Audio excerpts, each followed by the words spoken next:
আসসালামু আলাইকুম রহমতুল্লাহি ওয়া বারাকাতুহু। কেমন আছো শিক্ষার্থীবৃন্দ? আশা করি আল্লাহর মতো সকলে ভালো আছো। আজ বিবিএ ফার্স্ট ইয়ারের একটি সাবজেক্ট হচ্ছে মাইক্রো ইকোনমিক্স, যেটাকে বলে ব্যষ্টিক অর্থনীতি। আজকে ব্যষ্টিক অর্থনীতির আমি একটা প্রশ্ন সমাধান করে আমি তোমাদের দেখাবো। আজকের প্রশ্নের টপিকটা হচ্ছে কিভাবে নিরপেক্ষ রেখা চিত্রের সাথে ব্যাখ্যা করতে হয়। নিরপেক্ষ রেখা আজকের টপিক। চলো শিক্ষার্থী কথা আমরা চলে যাই। তো শিক্ষার্থীবৃন্দ এখানে আছে নিরপেক্ষ রেখা চিত্র সহ ব্যাখ্যা করতে হয়েছে। তো প্রথমত আমরা নিরপেক্ষ রেখা সংজ্ঞাটা দেখবো। নিরপেক্ষ রেখা। তো শিক্ষার্থীদের খেয়াল করো, যে রেখার প্রতিটি বিন্দুতে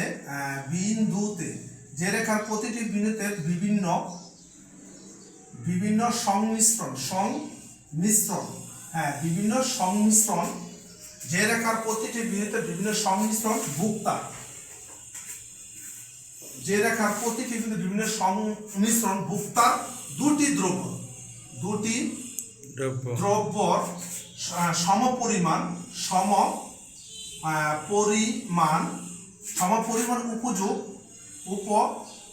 উপযোগ তৈরি করা হয়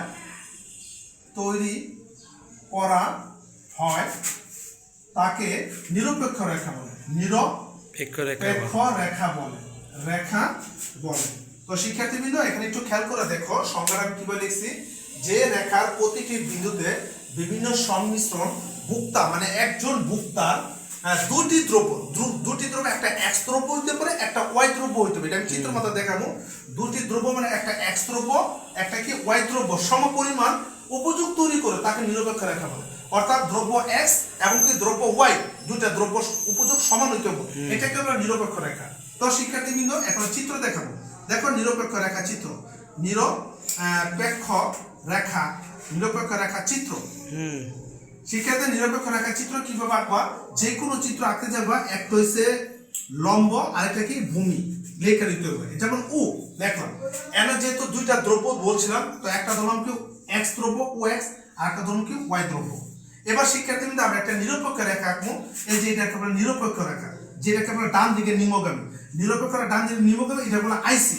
যেমন এখানে বলা 1, তারপর লাগবে কি 2, তারপর কি 3। এখানে নিরপেক্ষ দুইটা রেখা আঁকলাম। তো দেখো এখানে কি x1 x2 x3, আর এখানে তো y1 y2 y3। ঠিক আছে শিক্ষার্থীবৃন্দ, এখানে x দ্রব্য একটা আঁকছি, y দ্রব্য একটা আঁকছি, দুইটা উপযোগ কি সমান।